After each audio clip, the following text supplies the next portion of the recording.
Welcome back to the Cougar Sports Podcast. We're on episode 2, and I am here with Evan Poticher. Yeah, Evan. Big things coming for you.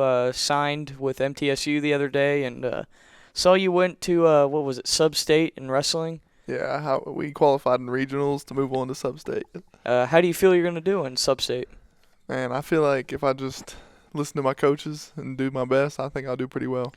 Yeah, man. I mean, I know earlier this year when you went to wrestling, did you think it was gonna be this much of a success, or were you a little doubtful? My coaches saw the best in me, I'll say that. Like, they wanted to push me. They knew what I had in me to go this far. But honestly, I didn't know at that point. Yeah, man. I mean, I know I'm good friends with Kiram, and me and Pat, we would always tell him like, "Yo, dude, wrestling is not a sport where you just take up. It's a very difficult sport, but you kind of just took that grasp to it naturally. I feel." Yeah, I feel like it's kind of similar to football, which I think I'm pretty all right at football. So I picked up on some of the moves and learning a lot more as the weeks have progressed. Yeah, you talked about football just now, and I've grown up with you. I've known you since like 3rd grade, probably even earlier than that. And football's kind of just been like part of you, been with you all your life. Was there ever like a moment playing like Pee Wee football where you were like, I want to do this for forever? Man, I always grew up wanting to be an NFL player. In middle school, I was like, yeah, I want to be it. And then I got into high school, I was like, I don't know, man. These guys are big. And then as I grew older and became liking it and realized that colleges are reaching out and I could actually do this to progress my future careers in college, if not moving on to the NFL. So, what like NFL players stuck out to you like in middle school as like I want to be like him? I really like J.J. Watt. I always liked playing defense. He was big, physical, some defensive player of the years. That's big time things to do in the National Football League.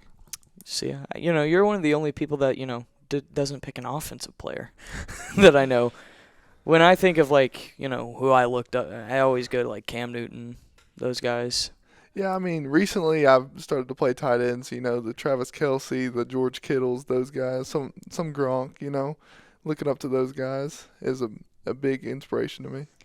Yeah, so we're a day out of the Super Bowl, which was an interesting one. I don't know if you watched it, but I watched a little bit of it.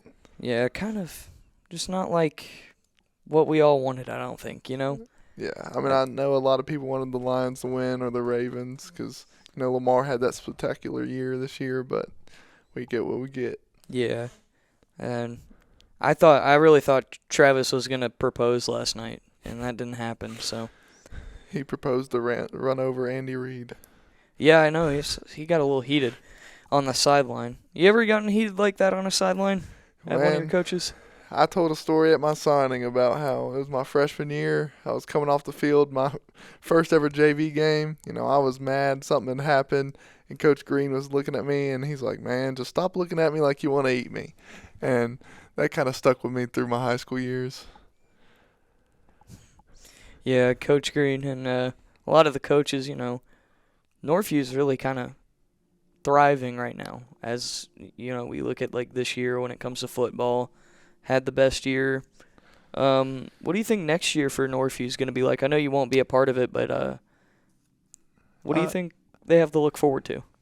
I think there's a lot of talent there. There's a lot of young talent that needs to step up because I know we're losing a lot of seniors, and I hope my senior class was able to teach those younger guys how to win, how to become better players, better teammates, be able to lift each other up and become more of a family.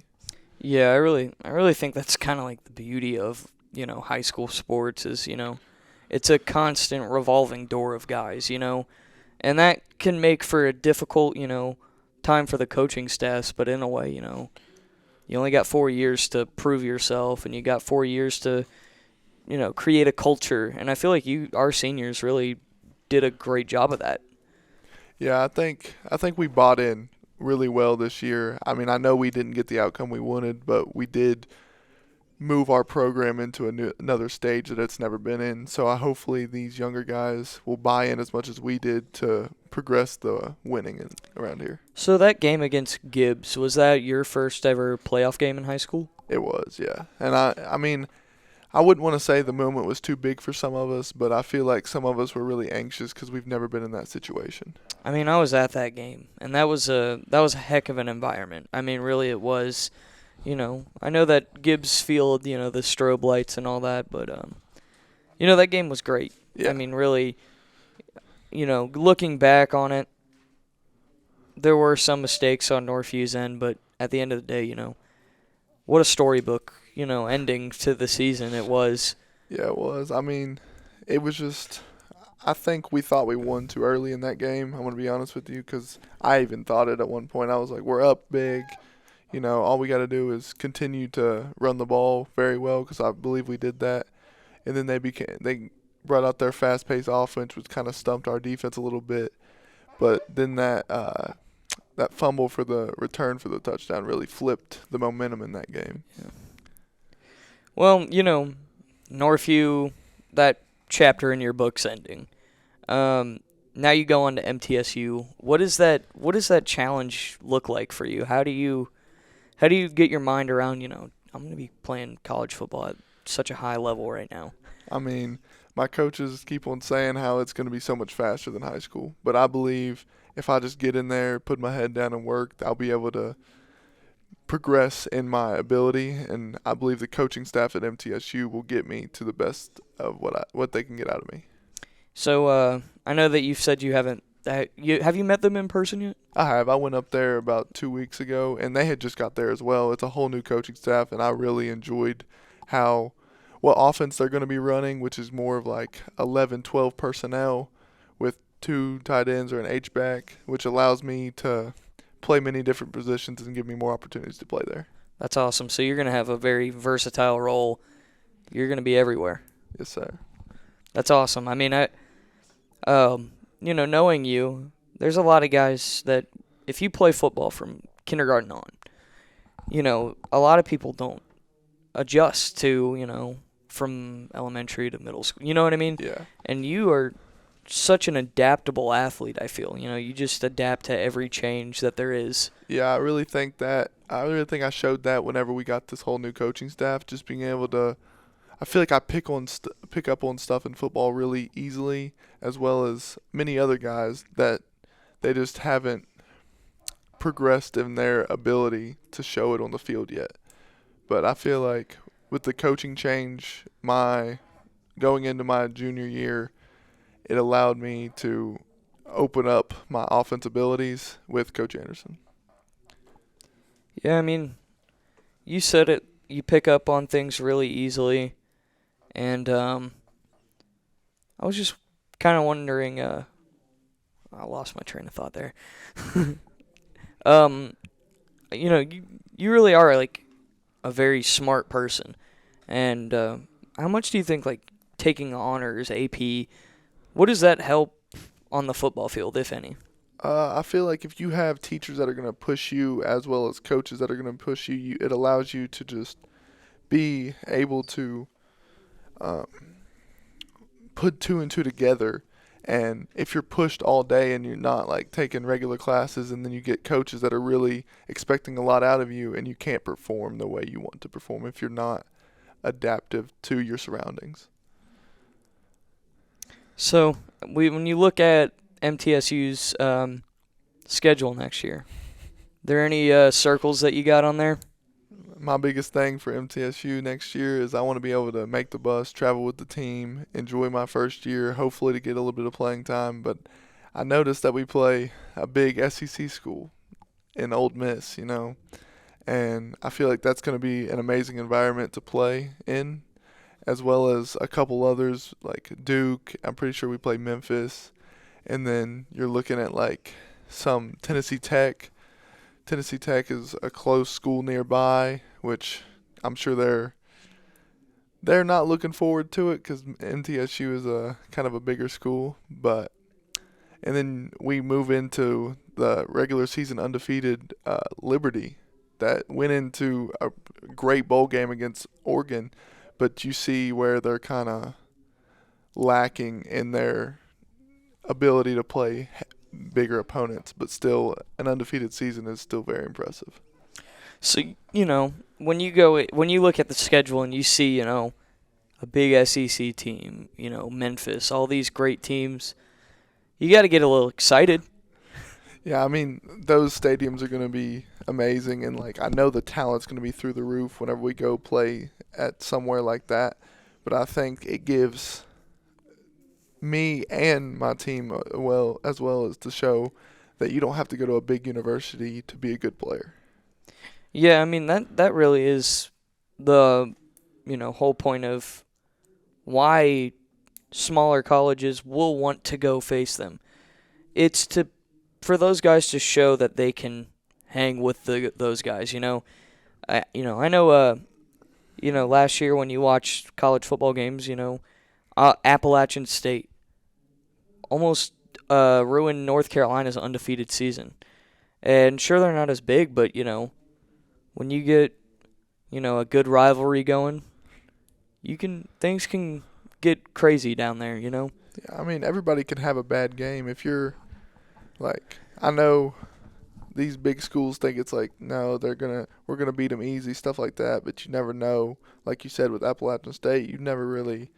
I mean, you've heard of them, but you haven't heard of them in the top 25 or anything like that. Yeah. Moving into someone like the North Carolina Tar Heels and almost ruining their season, it just kind of opens your eyes to be alert on some of these games.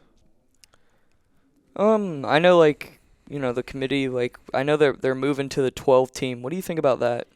I think it allows for more eventful playoffs because you might get it's almost like in NCAA basketball where you have a 16 seed team almost make it all the way to the Final Four, and you're gonna get some 12 seeded team to be able to.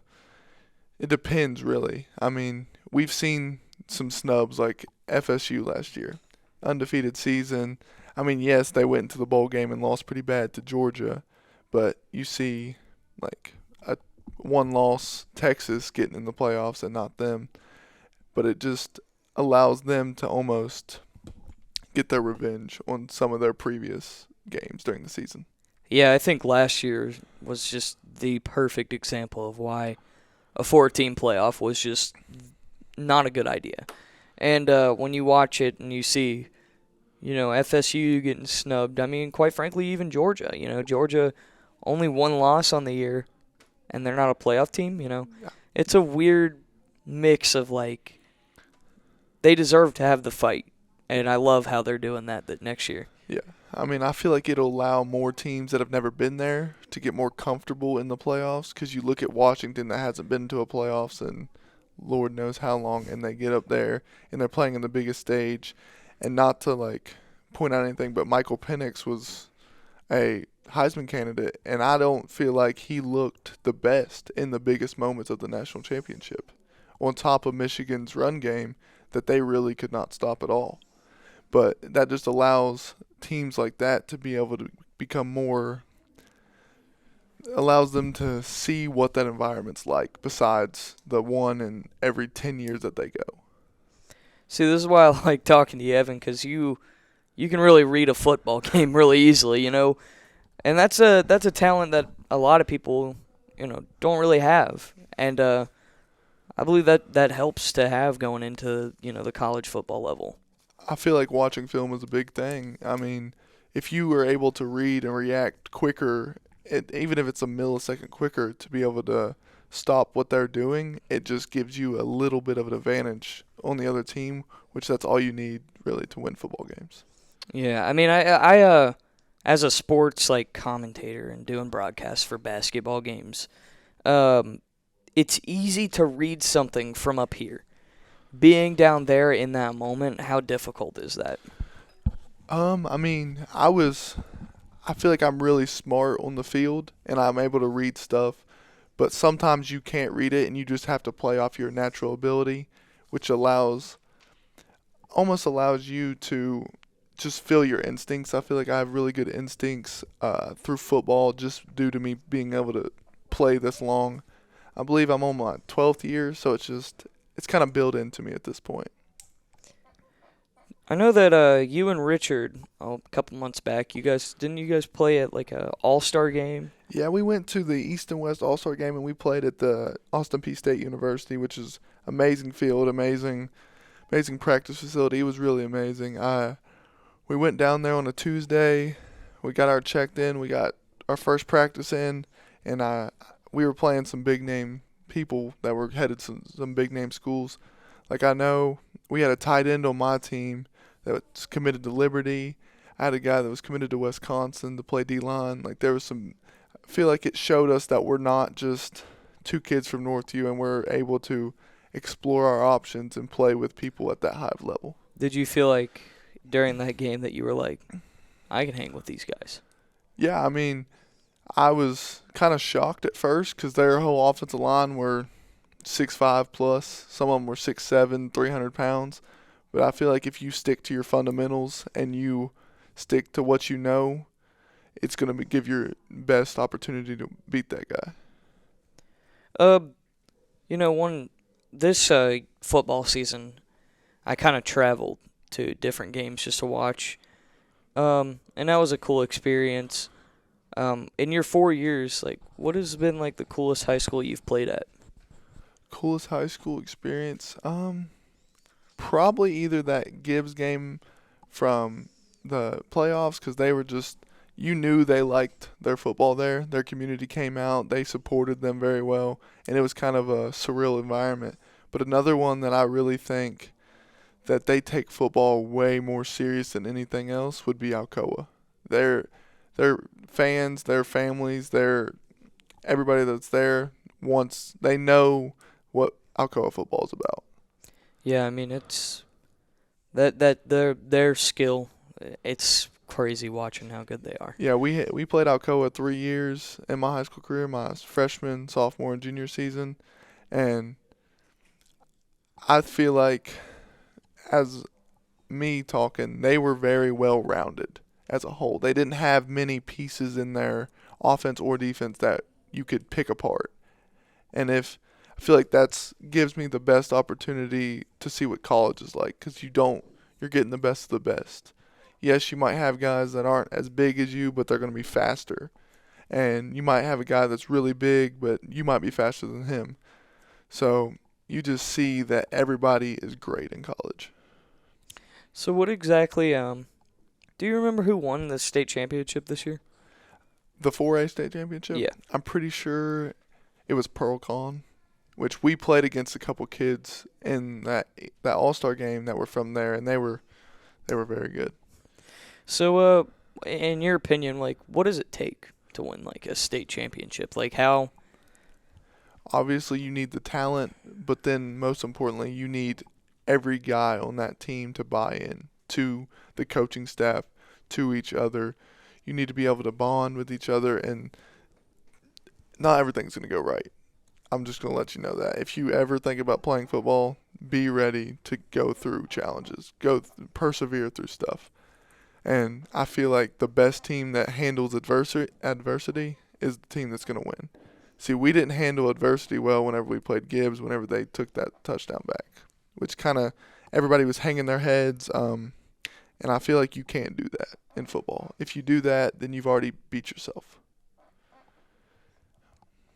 Yeah, I mean, football is one of those. It's a beautiful sport in the sense that, like, it's only an hour of playing. But within that hour, it feels like there's a year of story. You know, every moment, every play, it leads up to something, you know. And something that happened in the first, that can come all the way and bite you in the butt in the fourth, you know what I mean? Yeah. I got you. Yeah, like you said, like, if you miss a field goal in the first quarter and you're down by 1 in the fourth, that really, you see where every moment in a football game can change the outcome of anything. Like, we were on the 1 yard line and they stripped our runner and took it back for a touchdown, that flipped everything of a game in one play. So, what's been your mom and dad's reaction to all this? Because I mean, I know my parents. If I were you, they'd be pretty happy. It kind of all came at once. Like, I didn't really know where I was gonna land in college, and then MTSU got their new coaching staff, and I started talking to them, and then by that next weekend, I was on a visit there, and they are really happy for me. They want to see me succeed. They want to see me be happy wherever I am and wherever I'm calling home for the next 4 to 5 years. And I chose MTSU because I feel like that's the best fit for me. I think staying close to home. There's a lot of positives, and I think that, with a new coaching staff, it's a young program, and I think there's a lot to look forward to there. Yeah, I believe there's a lot of upside into everything.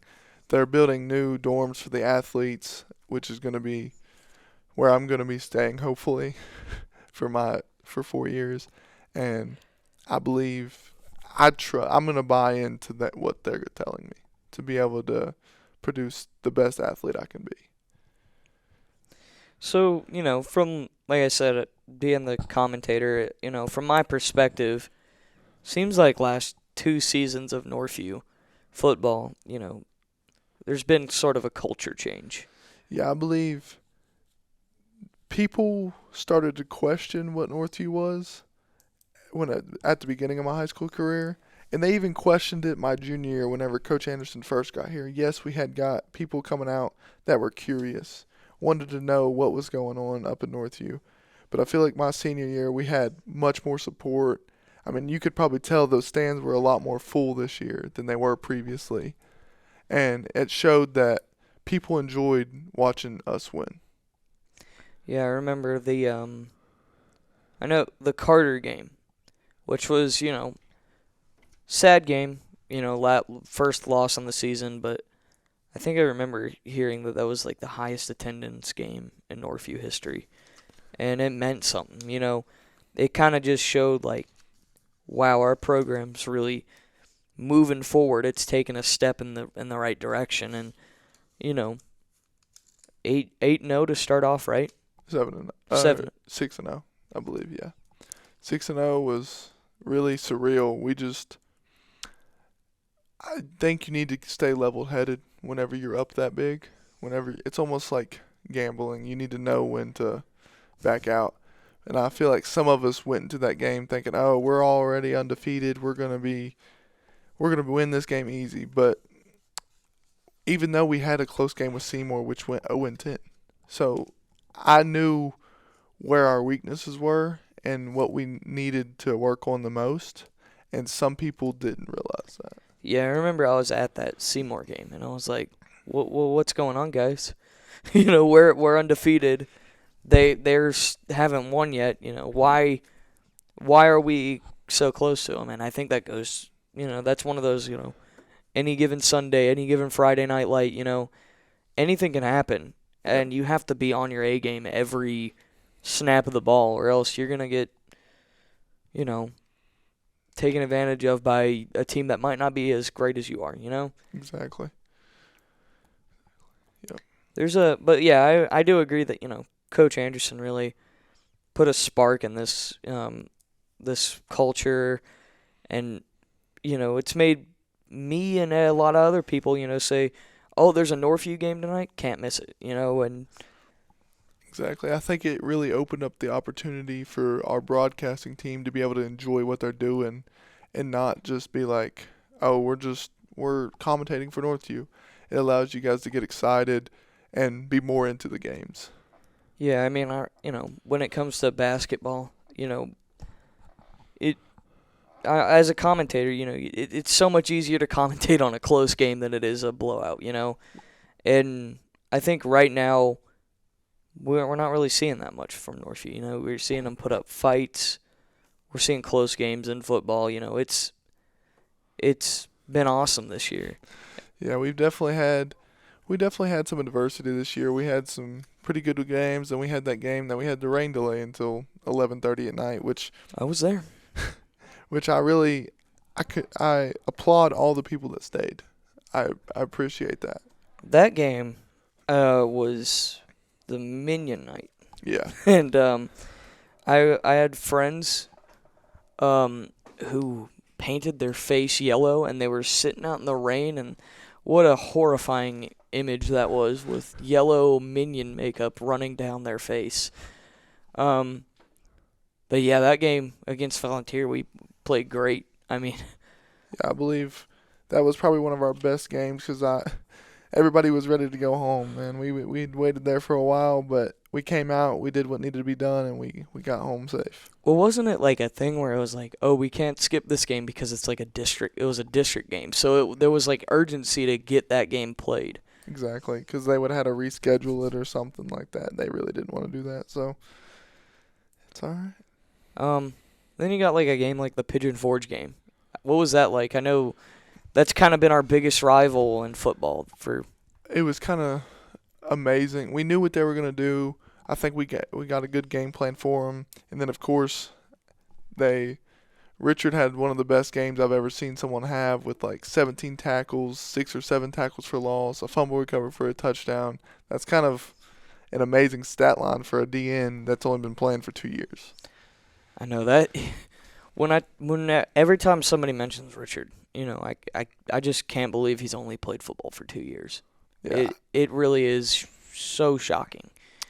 I wish we would have got him out earlier, but I believe it was his best opportunity to come out. I don't think he believed at first that he could become what he is today with Columbia signee. That's kind of the first ever at Northview Academy history, which kind of just blows my mind. But I'm so grateful to be able to play with him, and I hope he does better. I know he's going to do better things in the next 4 to 5 years in his college. And he's such a, awesome person, just nice guy, down to earth, and so are you too. I mean, I think that it's awesome to watch you two do the signing together, because they're not these big figures of, excellence in my mind. They're just, that's Evan and Richard. Those are my friends, and it's awesome to see my friends go on and do these awesome things. And, what was it like signing in front of all those people, ones that you grew up with, kindergarten to now, I just think it was kind of a surreal moment. I never thought it was going to be that big, but I'm glad that me and Richard got to do it together, and I wouldn't change it for the world, man. It was the best fit for us with each other, with both of us. I think we played off each other very well in our defense, and I think everybody enjoyed watching us play. That's who was there, They were there to support us, and I'm glad that they got to see us together. I mean, both of you guys this football season had, just huge moments of, sometimes you guys were the reasons we won. And even in that Gibbs game, didn't Richard block a field goal at the end? He did. That's what sent us into overtime. That kicker was automatic. I mean, that kicker, didn't he hit from 40? Yeah, I'm pretty sure early in the game he hit for a 40-yard. And you don't see that much in high school football, no. Not at all. But so you would put Gibbs as your highlight moment for senior year. I don't know if I'd put it in my highlight moment, but it's definitely one of my best experiences as a senior in high school. It allowed me to see what the next group of students needs to do to become champions, because that's all of our goals, to become a state champion. But the Carter game was a very good statement game. This is probably going to be weird to say, but I like the losses because it teaches us more than the wins. A lot of people, I think that's a very good statement to have. Because, when you're winning, when you're up, it's hard to it's easy to get complacent, you know what I mean? And that you said it earlier, you're 6-0. You're riding high. It's hard to stay disciplined and know we gotta give this guy everything we got. And I think that's what happened, Seymour game. Perfect example of, you're riding that high, and then or reality hits you. Yeah, I fully understand that. I mean, I don't think it was all of us, but it only takes a couple to change the attitude of the whole team. And 6-0 is amazing. I'm so grateful to be a part of the best team in Northview Academy history, but I hope the next generation is able to beat that and become better. Yeah, I mean, I think it's awesome that, your senior year, you have the best, the best season in Northview history because, Northview, like I said, not been known to have, great seasons. And, I've gone here all my life, from kindergarten on. And I've never seen a sports season like this one. I've not, closest thing was when the Lady Cougars went to the state champ. But, yeah, that was very surreal. I know exactly what you're talking about. This was different. There was just a brotherhood going on there with that team. Yeah, I feel like the whole community bought in this year, and they want to see us continue to succeed throughout the rest of the years of Northview, and I hope that happens. I hope people can become all-state, all-region. Me and Richard were both all-state defensive ends, and I feel like if you get more guys in there like that are able to give people problems like me and him did on top of our linebackers and our secondary and on top of our running game and stuff like that, I feel like we went more run heavy because that's what our strong suit was. And my junior year, we tried to go 50-50, and I feel like it kind of messed us up. But with us being able to run behind me and our offensive line, it opened up more opportunities for the rest of our team. So on the first episode of our podcast, me, Mr. Thomas, Landon, and Jalen, we did a NBA fantasy draft. So with you, I know it's just me and you, but I want to do a football offense. Football offense. All time. You get one quarterback, 2 receivers, and a tight end. No offensive line? And a running back. Okay. Quarterback, I mean, I'll have to probably go Tom Brady, the best of all time. Wide receivers, I'm probably going to have to do Jerry Rice and then Megatron, Calvin Johnson. Tight end, I'll probably go Rob Gronkowski because he's a little bit of both with the rushing attack as well as being dominant pass catcher. I wouldn't say he's the best route runner, but he's definitely a yard after catch type of guy. Running back, I'll have to go Barry Sanders. I like that one. I mean, hard to argue with it. I guess for my quarterback, I mean, you took all the GOATs. For my quarterback, I'll go Peyton Manning. For my running back, I'll go, I'll come back to the running back. For wide receiver 1, I'll go Julio Jones. Okay, big deep threat. Wide receiver 2, I'll take Steve Largent. And then my tight end, I'll take Antonio Gates. Okay, I thought you were going to go double bigs with Julio Jones and Randy Moss. Yeah, I think I'll do it. I don't know. Steve Largent, great guy, but... Not Randy Moss. Running back... You can go Emmitt Smith, LT. Yeah, I'll take LT. Okay. LT and Antonio Gates, the Chargers brotherhood. What NFL team do you think is gonna do good next year? Is there any surprises? I know. Don't just say the Chiefs are gonna do good next year. No, I don't know. Be a little bit more interesting. Who's kind of? I think the Bengals had a kind of off year. I think they're gonna rebuild very well, and I think they have enough talent on their team to move it deep into the playoffs next year.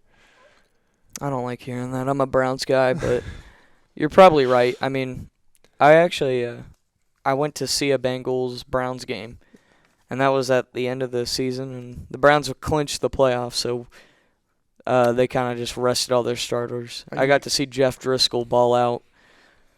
Are you guys still riding on the Flacco show, or are you guys ready for Deshaun Watson? I mean, we paid a lot of money for Deshaun, so I think it's time you give him the chance to, and he's been injured and it's been a long journey, but he needs to show something, show something $250 million worth, you know what I mean? Yeah, I think with David Njoku and Amari Cooper, he's got some good weapons there. That David Njoku is pretty young. Oh, yeah. He's an upcoming tight end that I think will be very prominent in their offense next year. Amari Cooper's getting a little older, but I feel like he still can be dominant. Yeah, like I said, they don't, the Browns have very little draft capital right now due to the fact that they have Deshaun Watson, so, he really does need to perform, yeah. But then you got, teams like New York with Aaron Rodgers finally coming back. Don't know how it's going to go. I know he's a lot older, but you can't tell me they're not going to be dangerous, As well as the Texans with C.J. Stroud. I know there's get Tank Dell healthy again, maybe get him another wide receiver or running back. I feel like the Texans defense really showed up whenever they played the Browns in the playoffs. Kind of shut down Flacco for 2 pick sixes in a row. I know, and the Browns, their defense, best in the NFL all season long. Not that game. They just were atrocious throughout the whole game. That's almost like the Super Bowl. It was defensively minded, even though you have 2 very offensively minded coaches on each side. Well, when Chiefs and 49ers have 2 great defenses. Sometimes it's a lot harder than it looks to, score on Fred Warner and Joey Bosa than it, a lot of people give it. Those guys are phenomenal, and they played great, but fortunately, Patrick Mahomes comes out with the W last night. I feel like Patrick Mahomes, Travis Kelce, guys like that are able to rise up in the brightest moments, which kind of sets them aside from other people, such as like Brock Purdy, where he's been there, but he hasn't performed the way he should have.